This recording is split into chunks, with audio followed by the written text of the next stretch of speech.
abalogamwe basajja mwena mu bakazi mu abakulu.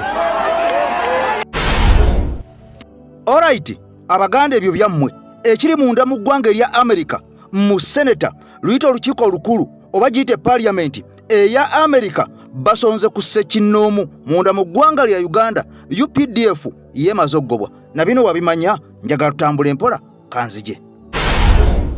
Call me a leader. Eno de ilunganya jatela. I am an enemy. Achi jadegi. Bino bya mwami Museveni agamba ne mumpita omukulembeze nze ndi mulabe wammwe. Padano of the people. Jadegi padano elugi. I am Ekisirani. I will be Ekisirani. Aberu salo Kisirani ni dano. I will be a curse to the people. Alright, ndi Kisirani, nja kubeera Kisirani, nja kubeera kikolimo kasi eri abantu. Otegedde bulungi? Waliwo ebigambo ebyayogera mwami Museveni nga yakajja mu buyinza. Lwaki ndeeta bino? Nkugambye nti ekiri munda mu ggwanga erya America baseneta batandise okusonga ku ssekinnoomu munda mu ggwanga erya Uganda. Ampuliriza era bano bategeezezza enkolagana yaabwe n'eggwanga erya Uganda naddala ku nkolagana ya Uganda ne America mu by'ekijaasi giyite UPDF abasajja balayidde enegenda kusazibwamu ebigenda mu maaso okulinyirira eddembe ly'obuntu okutulugunyizibwa byonna ngenda bikwa mu alaali ngenda bikwa mu bujjuvu ogenda kutya nti abasajja buli ekigenda mu maaso munda mu ggwanga erya Uganda bakitunuulira. Nkugambye mwami Museveni eyogera nga yakatula mu ntebe n'agamba mwenna abalowooza ku nkyukakyuka ekyo temukirowoozangako. Tewagenda kubeerawo nkyukakyuka yonna. Mukole mirimu gyammwe, mukole byammwe, naye bikwatagana ku nkyukakyuka munda mu ggwanga erya Uganda ebyo mubifuuye mu ng'ombe okuva n'olunaku olwaleero lwendayidde mu mwaka gwali gwa 1986 mwami Museveni lwe yategeeza eggwanga nti ebyenkyukakyuka mu byerabire. Wenjogerera olwaleero nga basement yekutta akati. Nze Eke Master ampuliriza ndi mabega wa mizindalo wano okubeera nga nkutuusako emboozi zonna nga bw'ogenda oziwulira olunaku olwaleero. Ekigenda maaso mu Parliament y'eggwanga erya Uganda kifumba mutuku. Olutalo ku Honorable Joel Ssenyonyi okumusiguukulula okumujja ku bwa leader of opposition lwegattiddwako ne beeyita aba opposition, lwegattiddwako abeeyita aba opposition era nga bano be bawalaawala ensonga eno okulaba nga bagiggusa mangu. Ekibalibwa tewali akitegeera. Jjukira ebigambo ebyasoose ebya General Muhoozi yagambye nze ngenda okwerondera leader of opposition kyokka nga atayagala amulonde naye nga atakyali eri mu gavumenti ya taata we. Bino nga bitambula bwe biti General Salimu Sale olunaku olw'eggulo yavuddeyo n'awandika omukuku gw'ebbaluwa era ekiwandiiko ekyo tugenda kukiraba tugenda kiyitaayitamu ng'ategeeza General Muhoozi nti byokola byandibanga bisusse bikutte eggwanga biritutte ku sayidi etalabwangako. Kyokka nga mu mbeera y'emu twalabye omukyala muyite Natasha oba omukyala ono nga y'omu ku bawala abazaalibwa General Kaguta Museveni. Ono bwe yavuddeyo n'akaaba amaziga ng'asaba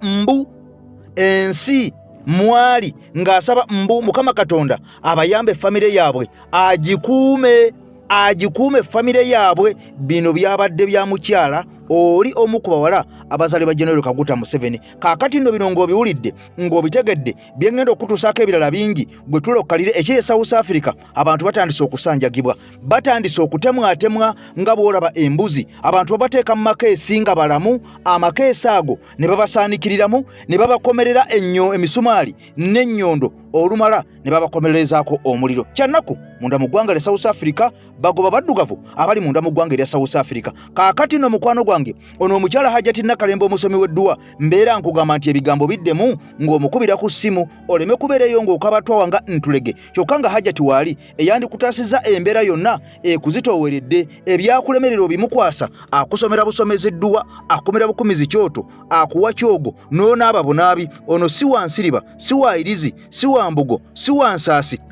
nkugambye musomi wa dduwa mukumi wa kyoto ate era nga n'ekyogo n'oddamu n'onaaba n'obanga omwana omuto ali mu kyogero. Kaakati mukwano gwange mpuliriza njagala olunaku olwaleero tutandike mu bigambo bino bye weetaaga okuwulira. Sooka okakkane otuule owulire ebigambo eno ensi we twolekedde bangi tugenda kkaaba. Nsimbudde bwe nti Mu mawulire agakagwawo breaking news wetwogereranga ebintu bitandise okugenda maaso n'okubanga biwanvuwa. Jeno Salimu Sale awandiikidde Muhoozi Kainerugaba ku nsonga za Elias Lukwago wamu ne Dr. Kizza Besigye ne bino ebyokuggala NTV ne Daily Monitor nabyo bigenze maaso n'okubanga bisajjula embeera. Wetwogerera ekigambo transition kirabika kiyinza okubanga kizibu nnyo okuwulira mu matuugo, wabula wenjogerera waliwo ebigenda maaso nga bwe nakugambye nti wandibanga waliwo ebigenda maaso bye tulaba oba bye tuwulira, naye wandibaawo ebigenda maaso nga tetusobola kubiraba n'amaaso obanga tusobola kubiraba n'amatu, tesobola kubiraba n'amaaso, tusobola kubiwulira n'amatu, naye ate nga tusobola obisensinga. Kakati wuliriza Jeno Salimu Sale awandiikidde Muhoozi Kainerugaba ng'amutegeeza ku nsonga za Elias Lukwago ku musango guli ogwa misprision of the treason case egenda maaso n'okubanga eggulwa ku Lukwago wamu n'omusango ogwaggulwa ku Dr. Kizza Besigye. Kakati wuliriza bino tebikomyeyo. David Kabanda ayongedde ogenda maaso n'okukonfaminga nti gavumenti ya Jeno Yoweri Kaguta Museveni bandibanga bagiwunzika dda. Wuliriza bulungi ebigambo bino. David Kabanda wenjogerera nga ye ssentebe wa PLU Jeno Muhoozi Kainerugaba yamukwasiza ekifo ekyo naye nga gye buvuddeko abadde Secretary General ow'ekisinde kino. Kakati wabaddewo okusika omuguwa, ebibuuzo bibadde bitambula nga sinnakutwala ku kiwandiiko. Jeno Salimu Sale kyawandiikidde Muhoozi Kainerugaba. Wuliriza ate wano lutalo lusookedde ku Twitter oba X. Jeno Muhoozi Kainerugaba bwe yawandiise ebigambo ku nsonga z'okuggala NTV n'ategeeza nga bw'atagenda kuddamu kugiggula.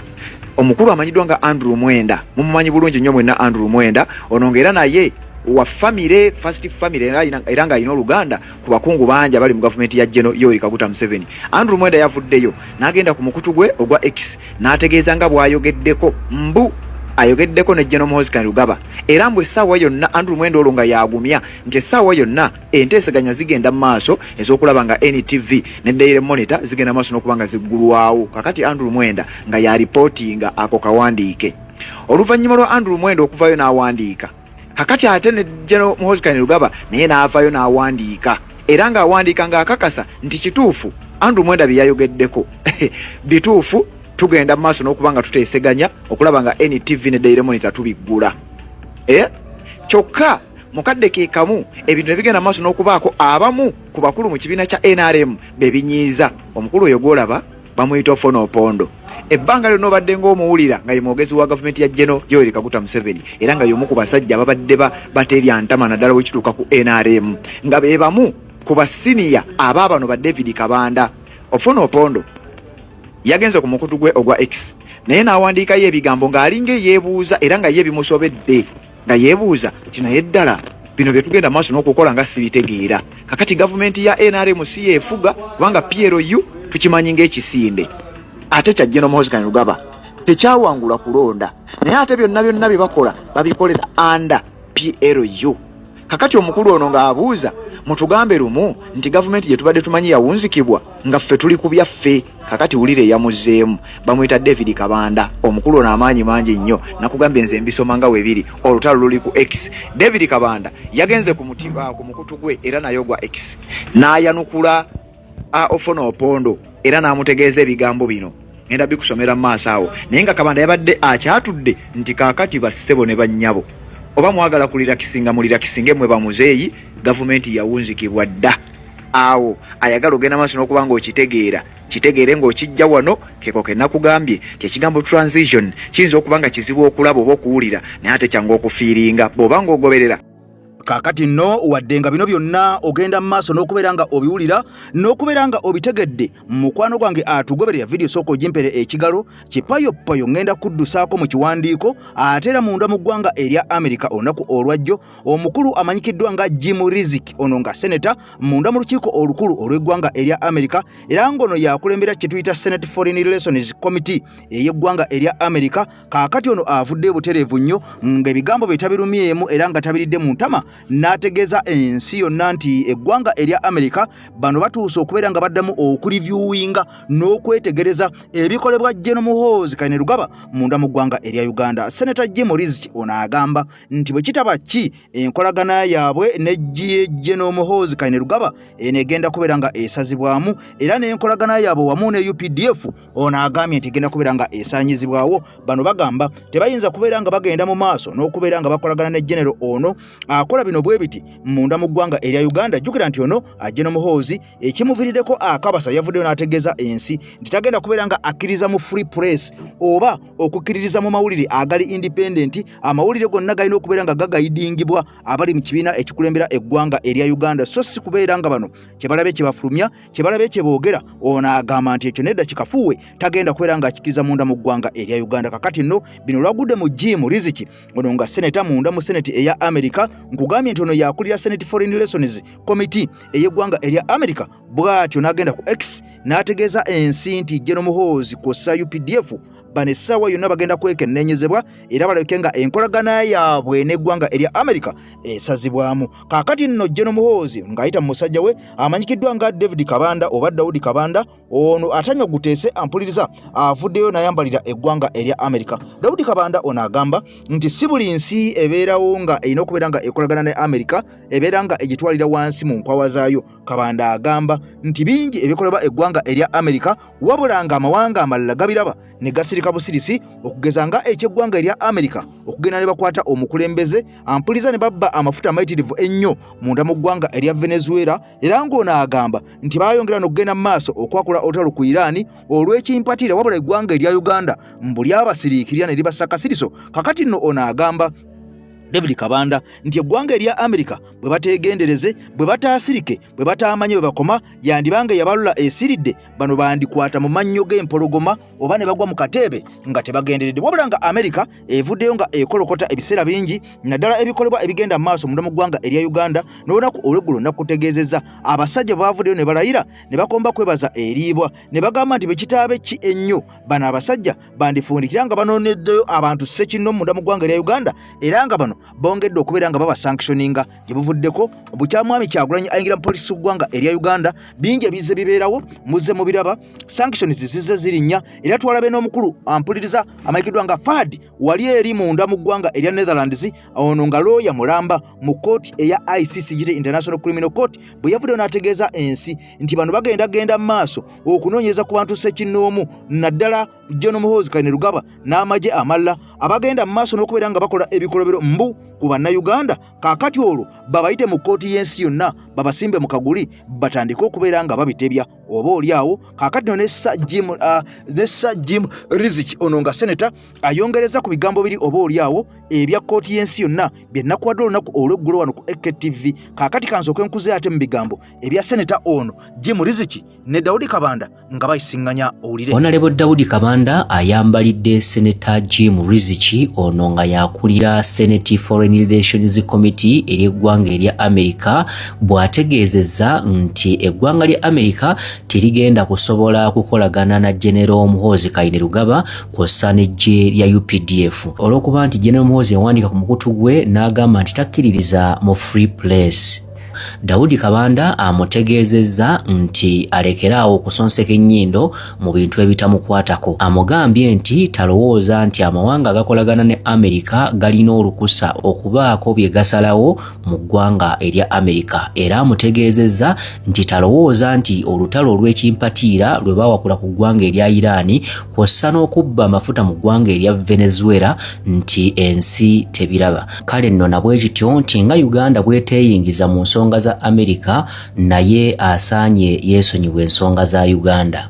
Amutegeezezza nti bw'aba tasobola kusiima gye lya UPDF bintu bye lizze likolera ggwanga lya America nga kw'ossa n'okubalwanirako olutalo mu ggwanga erya Somalia asaanidde asirike tabaako kyanyega.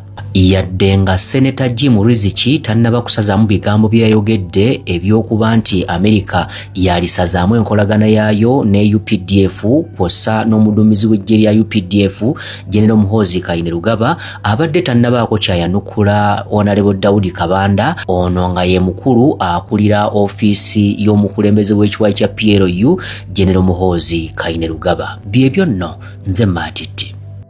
emboozi bwe zitaggwa malojja ebyo nno ng'obitadde ku mabbali mu mbeera y'emu ekiri munda mu paaliyamenti ya ggwanga lya Uganda nga bwe nakutegeezeza nga tutandika njagala osooka otule owulire ebigambo okusinziira ku mawulire ge tufuna galaga nti omukulu eyakalondebwa nga sipiika amanyikiddwa nga Jacob Oboth ono yandisulawo tawulo n'alizayininga okubeera sipiika wa paaliyamenti ey'eggwanga erya Uganda. Bino byonna bidiridde oluvannyuma lw'okubeera nga omwami ono agamba nti okuva lwe yafuuka sipiika owa paaliyamenti ey'eggwanga erya Uganda buli lwakera ku makya najja n'atula mu ntebe awulira ebintu ebimufumita ebiringa ensolosozi era ono agamba awulira ebintu ebimutambula nga bimulinga ebisulo wabula bw'afuluma mu paaliyamenti oba mu ofiisi oba bw'ava ku ntebe ey'obwa sipiika n'abeera nga azeeyo ewuwe bino taddamu kubeera nga abiwulira wabula buli lwatula bw'ati atandika okubeera nga akubiriza paaliyamenti ebintu nga bitandika okubeera nga bimujjira mu maaso. Ono agamba nti kaakati nno yandibanga yasanze ekiyitibwa eddogo essajja. Okusinziira ku mawulire galaga Jacob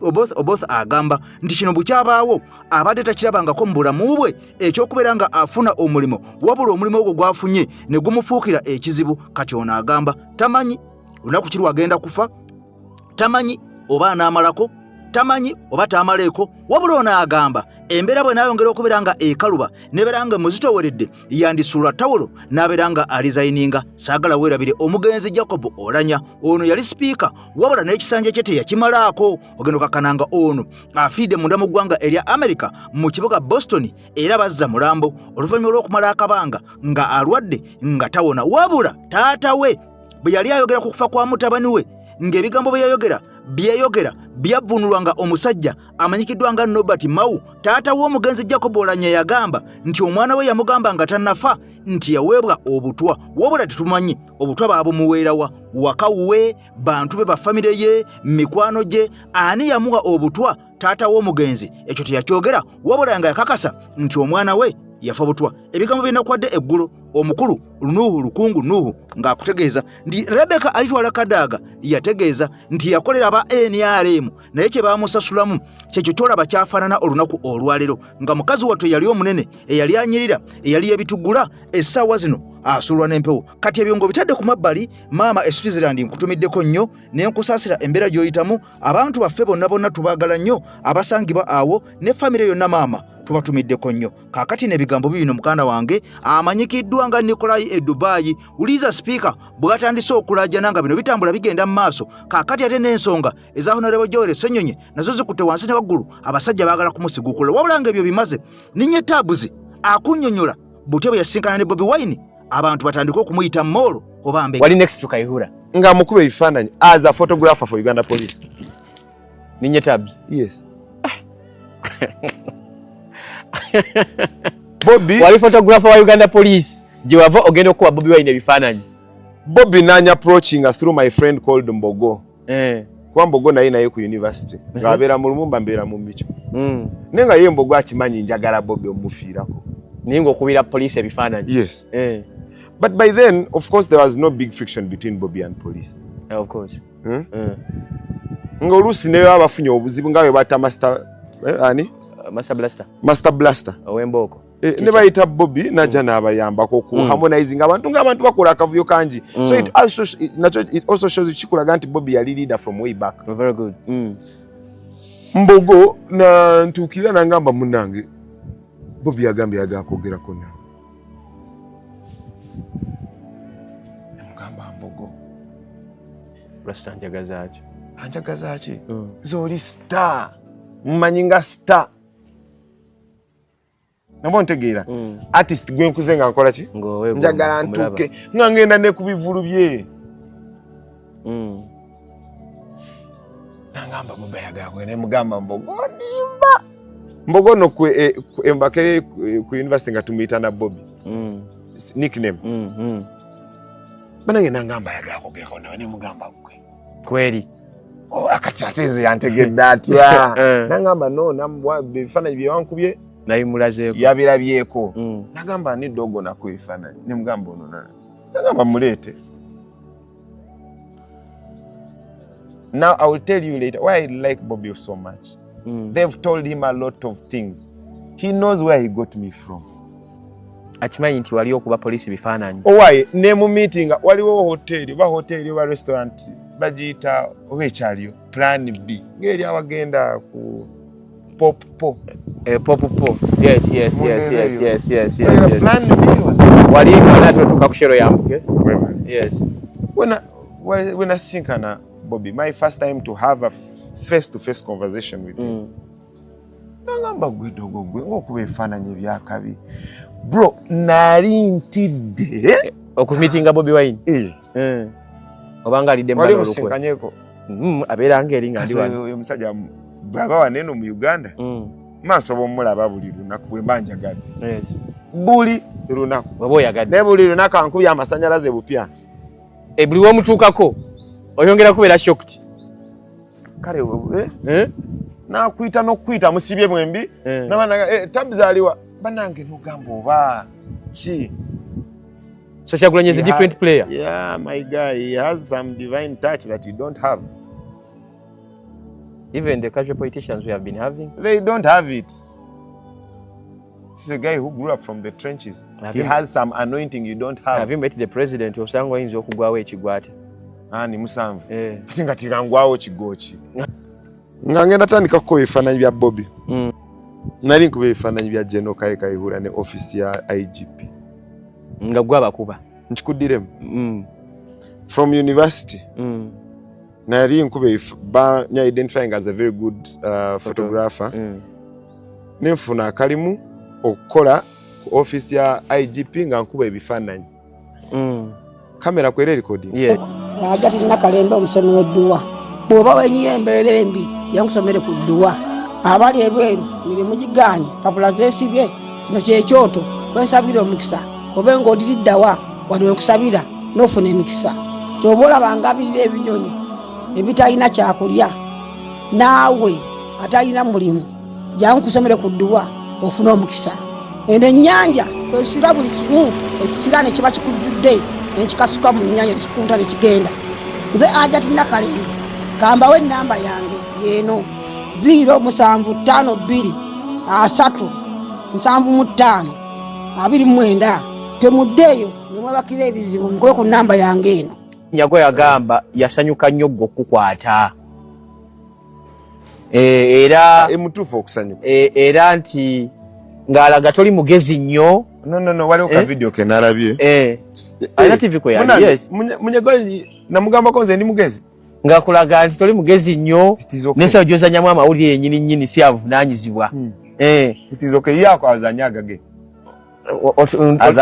presidential candidate yabadde akugamba you look to be presidential candidate naye kati yafuuka blogger nze mulaba kusanyuka TV buli lunaku presidential candidate yagera toli mugezi kimala ninako mukwano gwa akola ku TV kisitu yes buli lunaku okeera n'ogenda kuki ku Baba TV nembaako kati ne Munyagwa bwatyo kuba mulaba ku TV buli lunaku in fact Munyagwa abeera ku TV okukusinga nina ka video kenjagala okuzannya nakalabye the honorable Munyagwa nga njogerako ku TV yes ne mwami Kungu nakulabye somewhere nga he said something chabadde don't say something wandabye nga nsanyuko kwatibwa kwa tabs wacho kita something sibanyo bayafunye ekimujamu teka kwa ekyandibadde kirungi dozi ewereko but why should you yes it's your opinion is tab is not a journalist manye tab manye bichi manye tab bichi ekyakunyize nnyo kye the man is a rogue ayetaaga okukangavvulwa ensi etegeeri irabireko you are a rogue ayetaaga okukangavvulwa ensi etegeerereko oyo ye honorable Munyagwa mugati gwa bata Munyagwa ge wamulimbirira mu ya meeting ga chief justice tainalo e meeting ga chief justice katawo ye yalimba kinayogera kikino kinawandiika Munyagwa atuvudde mu kalulu yagenda mu state house chief justice abeera mu state house wabere president ne bamugamba agenda alayazinge ne team ya chief justice yafuna engeri gyakikolamu ne chief justice era kwaliko gwe yasemba naye so the president ulira gwe yasemba naye mu kalulu the last two bagenda babiri mu state house nera ne bamugamba Munyagwa goliko. Nade saga kugera ku Munyagwa. Byoyogero bikakasa. My name is Tawanda Manatumanya. You own what you're saying. I'm owning what I say. Nade saga kugera ku Munyagwa. Yakugambye. Jote wanda bye ku TV nga nyamba de black. Yes. All black. I was mourning the political death of Munyagwa. Nade mukungubaga. Okufa kwa political journey ya Munyagwa. You're talking about a former mayor, a former MP, Kosase boss, a lawyer. Okay. Mugeto tushita mudawa, but I will give you statistics. Ongambi yari mayor, right? Yes. Munyagwa nga 29. Munyagwa nga yasimbye ku bwa mayor Kawempe. Yari Munyagwa yagenda ku record even when he was MP. Te si Musiramu. Musiramu. Te yasibulula ko basiramu wadde n'omulundi ogwo. Wadde n'omulundi ogwo. Yari mayor for 5 years. Yari MP for 5 years. Those are 10 years. Mweje myaka 10 yasibulula ko basiramu in his capacity as a mayor or as MP. You know why? Simani. Hata ine nyumba Mukawempe South. Aina maka Mukawempe South. Simani. Sembera mu Kyadondo East. Namere nara yagamba sina place of abode sina embera sina chi. Singa teyali Musegu namere nani mise na ncharira. Waji? Singa teyali Musegu namere. Singa minister namere teyali Musegu. Nandi mise na ncharira. Obusegu obubalira ko. Oli musajja Muganda sicho. Yes. Ekigambo kitegede kyenjo. Yes. Mbadde nkyagamba ku Munyagwa. Yagenda nesimba okuba president. Okay. Simu ngambye. Ngate nesimba okuba president yali Kosasi chairperson. It is only during Munyagwa's time that there is no substantive Kosasi report. Eyafulumayo? Eyafuluma. Era ekigambo Kosasi abasinga bagenzo kitegeera bulungi nga Joyce yafuuse head of Kosasi. Talina report gye yafulumye etiisa. Tetaga kutiisa. Yonna report yonna. Content. Ate kati ffe tuzira bakuba tudiginga nnyo. Omanya ani yali akulembera Kosasi ne Munyagwa. Yali Amongo. Mubbi munne. Owekitiibwa Amongo. Teri kitiibwa kyalina Amongo. Abadde speaker. Nkunyonnyola. Anta ani Munyagwa. Ne yesimbawo kuba president. Yes. He got 0.29%. Obulu bwe yafuna. Owa kanyoneko ne kumazi. Kitegeeza ki ekyo? Munyagwa yali asinga obunene mu eyo campaign trail. Mu ba presidential candidate bonna. Obunene yali obunene mu size. Amasavu. Ngage batunda ku digida. Ochegera. Yali abasinga amasavu n'obunene. Mpulira ne munange. Presidential candidate gweyogerako. Ye yagoberera asemba. Munyagwa. He was the second from the last. Katumba yamusinga obululu. Katumba. Katumba put up a performance. Munyagwa didn't even put up any performance, man. Wesimbye okuba president. Akabonero ko Lusania. Ogenda kulya mbizi. Afena mujje tuliye. That's where yali agamba. Munyagwa. Wona wapangisa. Bangamba abereyo buddo. Mbwa ina ya maka. Maka. Ogaina kusimu. Sigamanyi. Ko kugugu. Sigamanyi. Amaka ga Munyagwa. Gekebere. Ne mu Luganda gajja. Kebera abagwe gali. Wona wapangisa Munyagwa. Nsuubira kati omuntu yesinye okuba president. Ayina okubanga ayine wali identified. Taweza y'abantu bakucho. Taina kugamba. Taweza abantu abiri katugeze uwe. Wange wanozo sazeho ngabame. Abantu bali mbalabe. Munyagwa ku polling station ye. Teyaweza akota y'emyaka je. Ayine. Munyagwa bamuzala 1907 mu Ali around 54. Banzala 93. Munyagwa nsinga emyaka 24. Bamuzala 79. Munyagwa bamuzala ne waite emyaka 24. Ne bakuzala. Ne banzala. Ne nagendo tuka kunsinga Munyagata naweza wadde tampeko y'amagezi.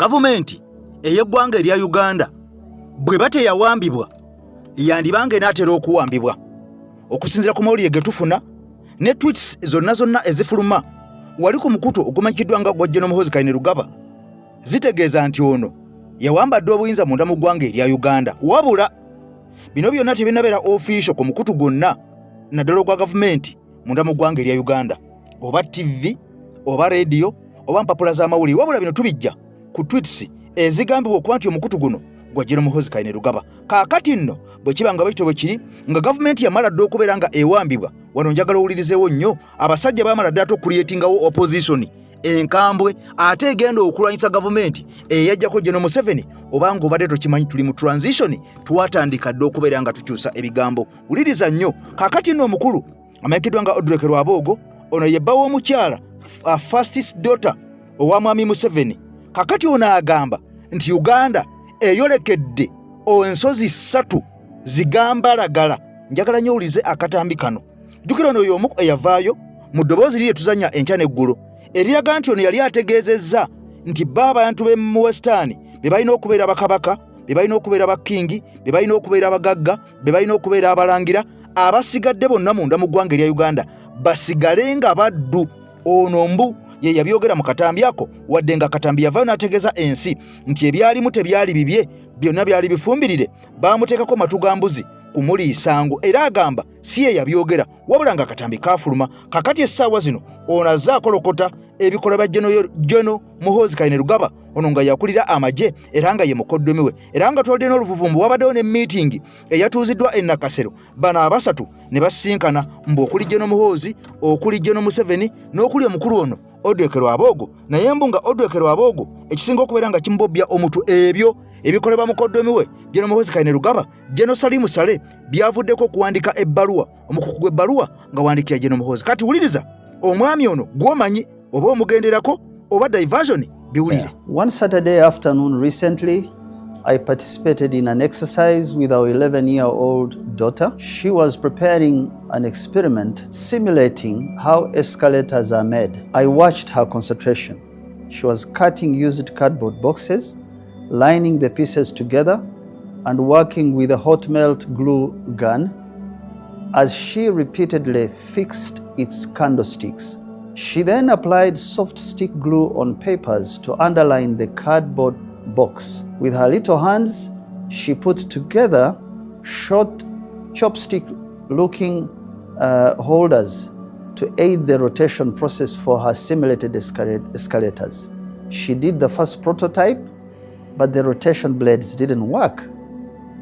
She started a fresh set and did it second time. It still wasn't perfect for her, and she decided to sleep over the problem and return the next day. I then understood why my generation, and that before me generally, have had difficulty translating theoretical concepts into practical products and meet a deadline. Perhaps this is me and my experience, and not for you. But I have seen that when we do get it right, we tend to rely on external support that we hardly can afford, or we use short-term consultants who leave us with little embedded knowledge to adapt and to do the job on our own. The word for this weakness is poor execution. I felt ideas are good, but execution is always better from that experiment.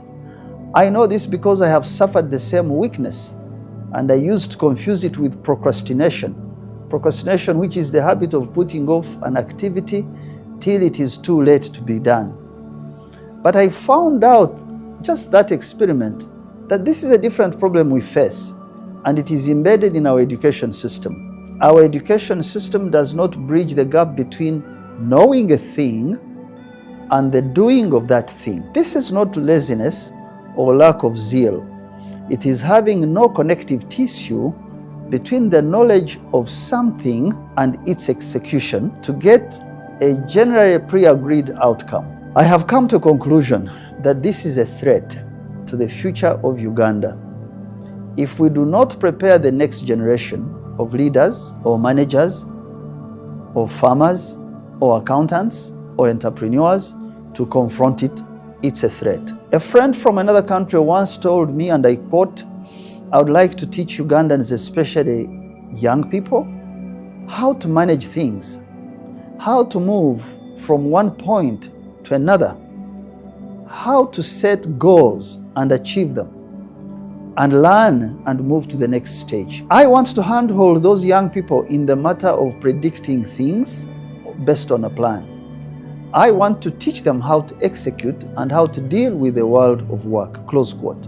At that time, I judged this friend condescending, but as I walked away, I understood that maturity is to hear a thing that you do not like, but you choose openness instead of fights based on either injured pride or prejudice. The threats to a country aren't always floods or earthquakes or warming seas or drying lakes and rivers or land degradation or land fragmentation against increasing mouth to feed. All these I have mentioned are man-made and some nature threats. But some threats are not admittable. They are not easy to perceive because they are wrapped in our way of thinking and seeing. They are the flaws in our national ethic that we tend to accommodate, to look away in anger, not shame, but just anger, when they are pointed out to us. We do this so that we can look good on the outside, but we know if we care deeply that we are terribly weak on the inside. These flaws sometimes fatally wound the fabric of a people if a majority in a country do not share the same sense and perception of these threats. What could be managed today instead shifts to tomorrow and becomes an existential threat. An example, I saw a video recently of a young couple that planned a wedding celebration on credit, and before the couple could enter their reception venue, service providers pulled away the sound system, they took away the food, they took away the decorations, they roped off the seating area, asking to be paid before they could serve guests. Now, why would a young couple need to do this to please externalities, yet they know they are financially strained and they are starting from ground zero? Why would our community keep quiet about such incidents instead of counseling the couple and holding ourselves accountable and helping young people take financial responsibility? Uganda does not lack resources or good committed people with ambition, wanting to achieve things higher, and even skill in a number of critical areas. Uganda's elite lack the discipline to bridge the gap between great theoretical constructs learned at school and delivering a product on time. That's where the gap is. That is why spending money on a celebration is often more important than saving in an investment club. A celebration is easier to organize. An investment club is harder to start and to manage credibly. An investment club forces us to follow the rules we have set down for ourselves, and that's not easy for many of us. How did we get here? It is education and culture. Education because a majority of us want our children to find safety in government jobs, and so we discourage the seeds of entrepreneurship and the risk that goes with that entrepreneurship. And culture, it is culture because success is measured largely as material wealth, how big the house is and what cars we drive, not how many patents one might have to their name. A country that manufactures little has no pervading sense of urgency and deadlines. And that means we have limited attention to measurement, limited attention to measurement tools, accountability systems, and an ingrained sense in the public of what we consider results. Results, some of us, can often mean different things to different people. It is different with industry and manufacturing. Factories need raw materials, they need management and time to get a product to the market. When many of us raised on theoretical constructs are detached from the steps it takes to make a prototype, and then a product, then to manufacturing and commercializing that product, we tend to overestimate our capacity to deliver and underestimate our ingrained cultural and social constraints. This is because we think we are educated enough to understand the torturous process of learning a skill or putting it to work at scale. That is why we celebrate unremarkable results. That is why we normalize illegitimate behavior in public life. And that is why we hurt merit, we hurt meritocracy in public institutions.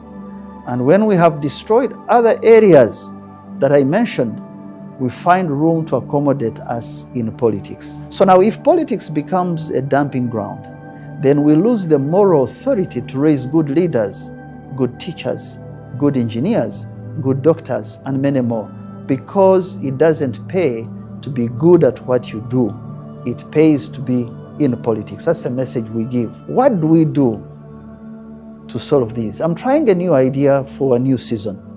Over the last 4 years, we have built sufficient demand in both the old and new markets, in 7 markets, 3 in Africa, 2 in Europe, and 2 in North America. In Europe, it is mainly focused on roasted and pre-packed coffee, cocoa, bananas, banana flour, and in Africa, mainly on grains, on flour, on fruits and vegetables, and meats.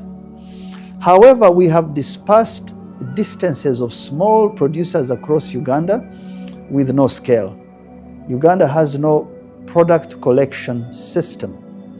And where the private sector tries the best way they can, it is insufficient to keep pace with the demand levels we get. As a result, getting both the quantity and the right standard is tough. There is nothing new I am telling you that you may not have heard if you are a Ugandan and lived here. Uganda has a weak supply system for the demand we generate. It has piecemeal inputs and very low extension service. So we find it hard to assure our buyers that we will remain consistent.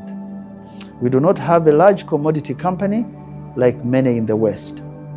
Even where commodity companies exist in the West, they are now facing scrutiny over matters of sourcing and traceability rules, matters of environmental damage, and their business model is now disrupted by the reversal of globalization into protectionist policies in a number of Western countries, as we see recently. Yet in all this, we don't want the buyers to drive through our villages at a very elemental level to find food products on their own. When they do this, we allow them to do this, they can easily undermine our efforts, and even worse, they make Uganda free for all market for external suppliers. Now, recently I heard people complaining about companies from within our region, East Africa, coming to our homesteads and to our doorsteps to buy food products. And I wonder if they know, those people who complain know why.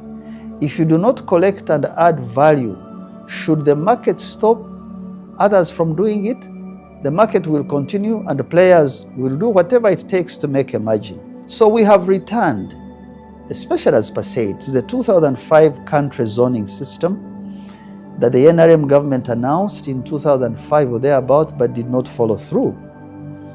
We now want to create 18 aggregation centers, starting with only 4 or 5. An aggregation center is based on a product or two. It domesticates knowledge and practices at a local level. Our plan is to have in each center some basic drying capacity, some basic cooling, storage, packaging standards, transportation facilities, and other things. When you have that, you can build management and data systems. And once you have electricity and broadband and water, here you can also teach practical translation of theory into market products for young people.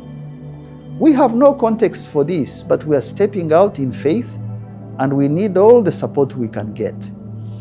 I have a hunch this would begin to bridge the gap between concept and execution in agriculture, because in March of 1985, I was a young boy in senior 3, and our class was transported on a Tata lorry to a hospital nearby for, quote, an industrial visit. What a shock it was to me as a child. I used a wheelchair, running it from one end of the hospital floor to another, thinking it was a form of a bicycle. I had never seen a wheelchair before. Shortly after, when I fell terribly ill, 4 months later, and I needed blood transfusion, my mind kept racing back to that industrious center and that wheelchair moment, as if it was the cause. All this was because there was no real industrial center to teach young people the difference between theory and practice with real marketplace products. I kept a debt to my generation, and almost 30 years later, we began a dairy plant. And my intent, one of the underlying intents, was to get students in the area to practice with various products and see how a laboratory, and a production line functions. It also demonstrates the discipline on timelines, on goals, and goal measurements that come with industrial labor. I hope these aggregation centers in the long run will immunize us from the trap of theory and usher us into better execution culture, especially if understood when people are young. The second threat is disunity of the elite and lack of a common overriding objective that makes us Uganda. Quite often, the foundational DNA of something tends to affect it in its old age. The Ugandan state, starting around 1900, was founded on religious bigotry. Captain Lugard, the British colonizing officer, took control of Mengo for Anglicans. He chased away the white Roman Catholic fathers to Woodoo so that he could create a distance between himself and a competing religion. He sent the Muslims, at the time they used to call them Mohammedans, he sent them to Utambala, and he took himself the prize of the city of Kampala that would emerge after 1907. Therefore, religion, not our relationship with God, has in the past 126 years been a factor in our organizing politically. In Ankole in the 1950s, we had a group called Kumanyana. The meaning of that Kumanyana is we should know each other.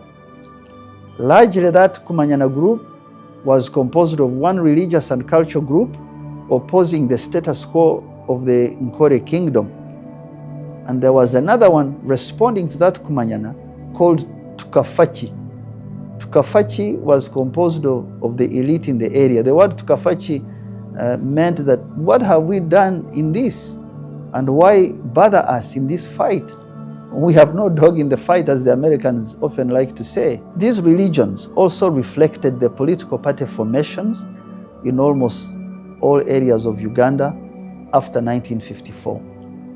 It is the movement, the national resistance movement, during the Civil War in the 1980s that took a third front, that united many of these religions and tribes to face a common enemy. And the common enemy was insecurity and misgovernance. The last 40 years have made Uganda peaceful and one of the most welcoming countries with a high level of religious tolerance. This fabric of religious unity is somehow today fraying, as the last elections showed us. There's a return to the abuse of religion in politics, and people openly campaigning, holding the flags or standing behind the flags of their faith and the flags of their origin, as if these are barometers of how an area needs to be developed or how leaders should emerge. I want you to know that freedom does not always beget freedom. It sometimes breeds anarchy and a resurgence of what is in the foundational DNA. There were also groups inside the movement in the last elections, dressed up in military uniforms, beating up people, invading polling stations in some of the constituencies, shooting and dispersing voters, and then openly doing ballot stuffing. Some of these scenes were extremely disturbing for me to watch. Other people lined up others and paid them to vote for them. No independent choice at all from citizens, some of the citizens in our area. This is what happens when we undermine or when we lack a central uniting idea and we rely on material circumstances to decide our outcomes. Therefore, to heal, a nation must plan an escape hatch by working across different generations, different formations, different religions, ethnic groups, to keep a common front so that we can exercise restraint from the leaders of institutions and to run institutions on merit. I have seen, even in mature states and societies, a fallback to tribal cleavages when the economies run into trouble or when entrenched groups face technological and financial pressures. But they work with pressure valves. In 1920, when the First World War led to the collapse of three empires, those of you who like history, the Ottoman, the Austro-Hungarian, Russia, parts of Western Europe, led by Britain and France, along with North America, those countries came together and started the Chatham House, or something called the Royal Institute of International Affairs. They based it in London. They also started a sister agency called Council on Foreign Relations, based in New York. I think the main idea for these institutions was to ensure that there are no more wars and to discuss leadership of international relations through research and understanding the global shifts. Both of these groups I mentioned, they combine people who work in government and they retire, and they also bring in private sector leaders of global corporate entities. For example, the oil companies of Chevron, ExxonMobil of America, the financial institutions like Citigroup, arms maker Northrop Grumman, Pfizer Pharmaceuticals, AI semiconductor chip makers like NVIDIA, even Chinese companies like TikTok and Huawei are all corporate members of those institutions I mentioned that started in 1921. This is how capitalism has been kept alive by the power of some of the ideas of the West. That is how Western scholarship and political leadership keeps its world view intact through changing seasons and generations. Now, you might be like me. You might not agree with some of these Western liberal institutions. You might also know a thing or two about their negative role in our developing countries. They might have failed to stop wars, all those imperial wars, especially the Second World War, because of each nation's selfish agenda. But you have to respect that these institutions often act as pressure release valves for their societies. This is partly how their societies forge a way forward and keep competitive even in changing geopolitical and geo-economic environment. Now, if you want to disagree with me, you need to check with history. Even an inward-looking society like the Jewish state, ancient times, they used to be in antiquity, they always borrowed ideas, inward-looking, but they borrowed ideas from surrounding societies, even as they kept their monotheistic religion. They kept their religious etiquette through writing and teaching. I want you to go and read the account of a Greek writer, 3rd century Greek writer called Menander, who translated the history of Phoenicians in the ancient kingdom of Tyre. Menander writes about the exchange of ideas, riddles, trade, and architecture skills between King Solomon of Israel and King Hiram of Tyre. These are two different religious settings but working together. Tyre had a 245-year lead over Israel as an ancient kingdom with kings. And so they knew how to work with timber and construction materials. Therefore, King Solomon borrowed their labor, their raw materials, their skills, their ideas to build the temple in the 10th century BC. So the question to ask, so you can understand, the threat we face is this. What structures have we created as vents to release pressure in the way we organize our politics and leadership of Uganda? How do we ensure unity of the elite on what really matters for the country and keep together? What is our pressure valve in Uganda and Africa today? What is the solution? I propose that to stave off the rupture of our social and political fabric, we should look at what we are doing at the Uganda Mentorship and Leadership Award, us as PASAID and people of goodwill. Over the last 4 years, we have brought together more than 53 retired men and women and asked the President to kindly recognize them and use them as a sounding board of the raft the country needs to transition on. We do this partly because, again, we look at history. We are not the first in the world. We won't be the last. In the second book of Samuel in the Bible, there is a story of how an instrument of power, religious, social, political power, called the Ark of the Covenant. It was taken in a fight from the children of Israel, taken by the Philistines, and it was kept away for a long time. Some years later, when a king called David wanted to move the Ark of Covenant to its home, where it had been kept, some people think 70 years, others 20, he called people who said, you move this instrument of power on a cart. They put it on a cart and they put an animal to pull the cart. As soon as the animal stumbled and a man called Muhoozi tried to stabilize the Ark of the Covenant, the box, he was struck down and he died. God killed him. That's what the story says. King David said, stop. He put that instrument of power down for 3 months and went back and consulted broadly. He consulted elders. He consulted young people. He read the law. He looked at traditions. And he created a broad platform on which knowledge on how you shift that instrument to its home was done. Eventually it was found there was a particular way that was forgotten, and it was done very well. The people who we bring for these awards, for example, they are from all walks of life: engineers, academics, lawyers, doctors, politicians, entrepreneurs.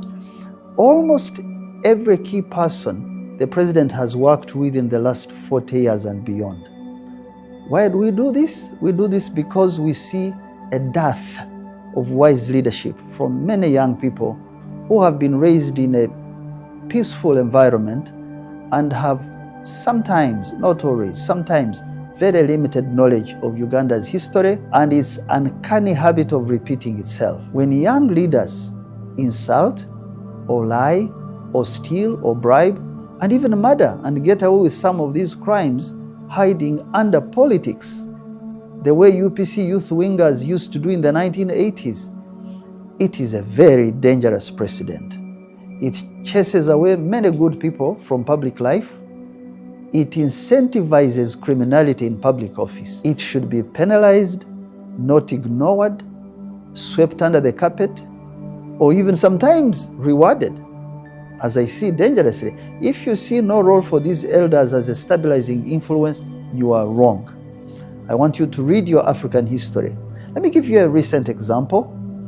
President Cyril Ramaphosa of South Africa turned very recently to a 78-year-old man called Rolf Meyer, a central figure in the anti-apartheid negotiations between de Klerk and President Nelson Mandela in 1993. President Ramaphosa turned to Mr. Rolf Meyer in order to deal with the escalating rift between the US and South Africa and asked him to be an ambassador of South Africa to the US at a time of tension between these two countries, just to help restore calm and trade. Who is Mr. Meyer? He's a white Afrikaner who worked with a black man from the Abatembu Osa tribe called Bantu Holomisa, those of you who know Bantu Holomisa, to form a united democratic front an organization that straddled between the ANC and the discredited white South African government. Meya worked with Bantu Holomisa to bring peace 33 years ago. But we have other examples in other parts of the world working with older people. In 1986, when the Space Shuttle Challenger disaster in the US killed 7 crew members that were going into space, President Reagan turned to a retired physicist. His name was Richard Feynman. Turned to the first woman astronaut, Sally Ride, the first person to break the sound barrier, Chuck Yeager, and Neil Armstrong, the first man to walk on the moon. He turned to them for a solution. They were older, but providing ideas and solutions. Countries always call on their successful or older people who have served well to resolve problems of tomorrow, working with young people. That is my motto and my hope for Uganda in the next 5 years. The third threat is the degradation in public